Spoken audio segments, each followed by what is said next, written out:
Hello guys, how's it going? Welcome back to the channel. A bit of a different video today because I'm going to be using my phone just to give it a bit of a test to see if it's going to be any use as a camera. So here we have it in the RX7. As you can see though, I've got 52% ethanol, so got things set up on ethanol. What I'm going to do though is I'll show you on the laptop how to set up these basically these control switches for in the Max ECU.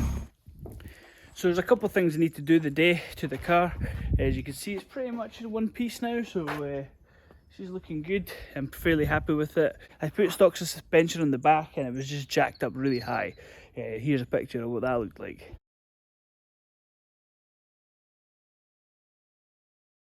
And, so yeah, it's out of the garage and obviously starts and drives and runs, so very happy with that.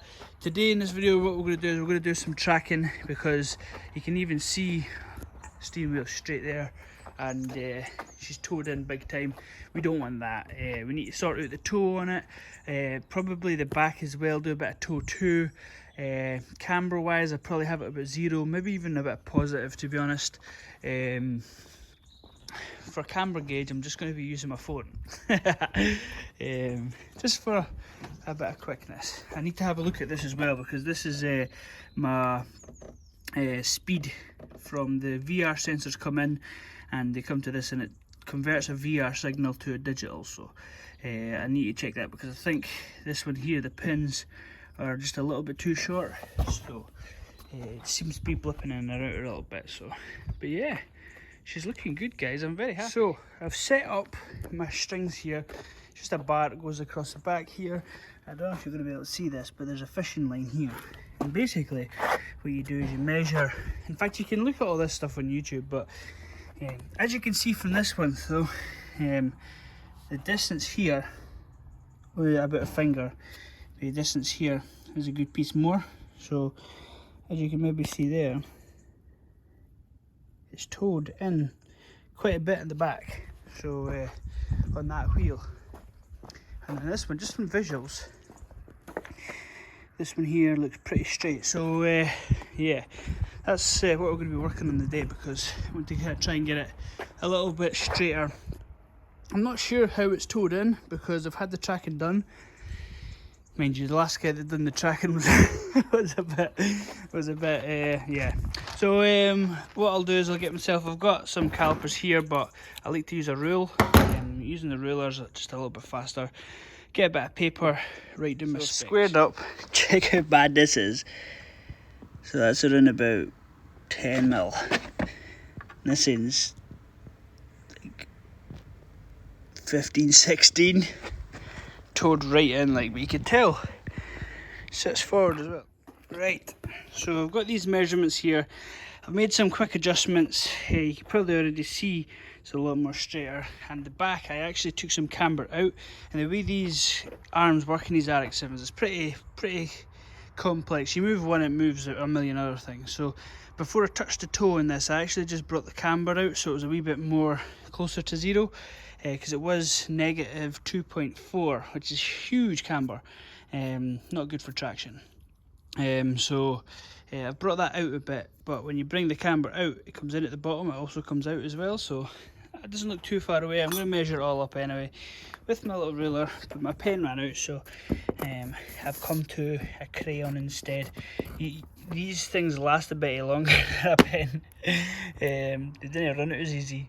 So that's it pretty much. It's not really dialed in. I've got the toe roundabout close enough, which should drive straight now, but I'm not sure how it's going to react on the day, because we're going to Crail on the 12th, so it's not really ready for it, but we'll just stick on and see. Like, this is not going to be a record-breaking day, it's just going to be a bit of fun testing and tuning.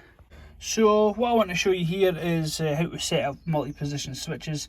I've got traction control here, and I've also got boost here as well. So these are EMU switches. You can use any really. You've got positions, I've got 8 here because these are 8 position switches, but you can use 12 or whatever you want. And to basically calibrate them, and so your ECU knows what each of these are at, you basically just literally has a feature here in Max ECU. Just click it, and then next one, click it. Next one, click it. Next one, click it.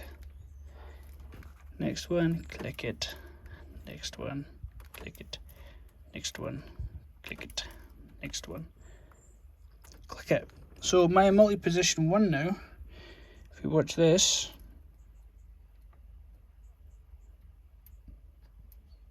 and I have my multi-position one set up in traction control slip. So as you see here, the axis here is in multi-position switch 1, and as I move this, it moves to a different slip percentage that I'm after, my target slip. So I have the first one set at 1000, just so traction control's off basically. And we'll just do the same for the boost. So click it, click it.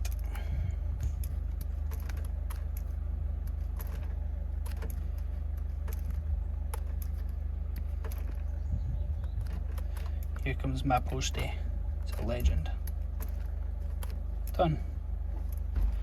So as you can see down here, multi-position switch 2, 7, 6, 5, 4, 3, 2, 1.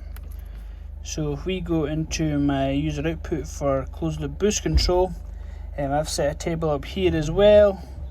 Multi-position switch for my target boost, and if I switch this now here, you can see my target boost goes up, so up to 2.4 bar of boost, so I can change my boost on the fly. So what I'm going to do now is I'm going to make a wee seat for the laptop, and we'll go and do some logs, see how we get on with this ethanol, because this is the first time I'm tuned with ethanol, so see how we get on.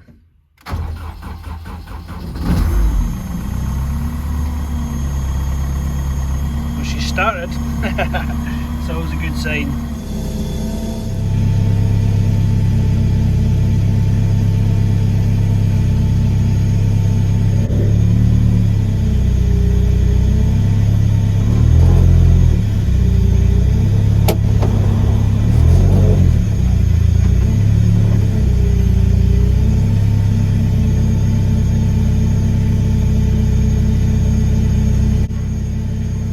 Time you see me playing in the car, I've always got the laptop with me, and I'm always figuring out stuff between setups and different wiring, different inputs, different settings, just basically setting it up to see exactly what I need to do to try and make things work. This one was actually launch control, because I took it off the button and I actually put it onto the pedal, the brake pedal, but you know, because the DCT gearbox also uses the brake pedal for its failsafe and safety, it doesn't often like it, so maybe further down the line I'll probably put it back onto a button again.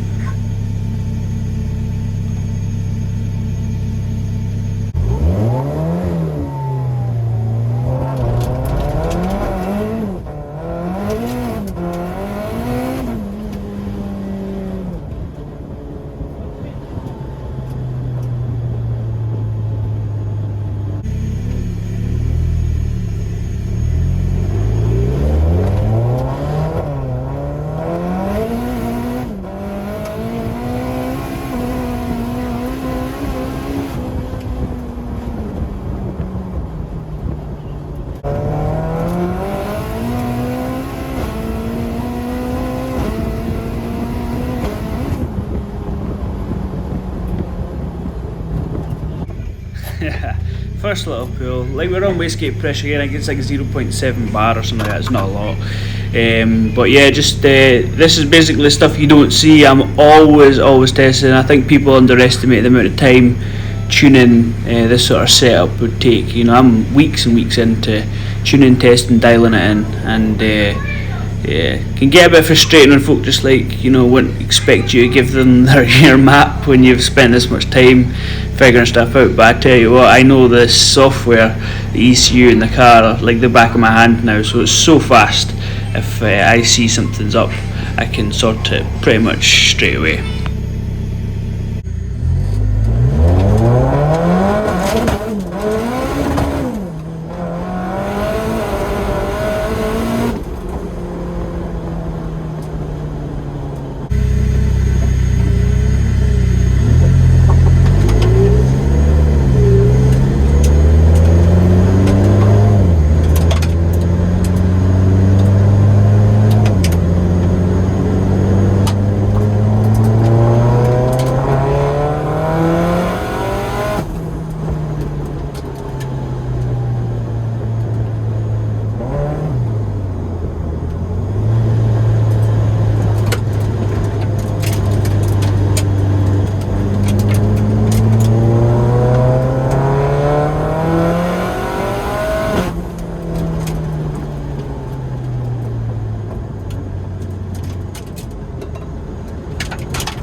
So got some lugs there, very happy. I think it's fucking rapid. It just lights the tyres up, and I'm on our, you know, proxy R888Rs, which are like sticky tyres. Just can't hold it, so I've got to go over a few things because I can't get launch control working, and that being said, I can't get burnout mode going, and I've got a few anomalies to try and sort out. When the tracking is so bad, like it's actually dangerous to drive. The thing just keeps flying about the road. It's not ideal, so I'm kind of stuck. I kind of have to take it to Crail like that because I've not got time now. Literally going to Crail the next time I drive the car, so unless I can try and get somebody to try and help out, get me some tracking done, I'll maybe put some skinnies on the front. Not skinnies, but like RX7 alloys, which have like a narrower tyre. That might help a little bit, but it's really hard to hold it straight.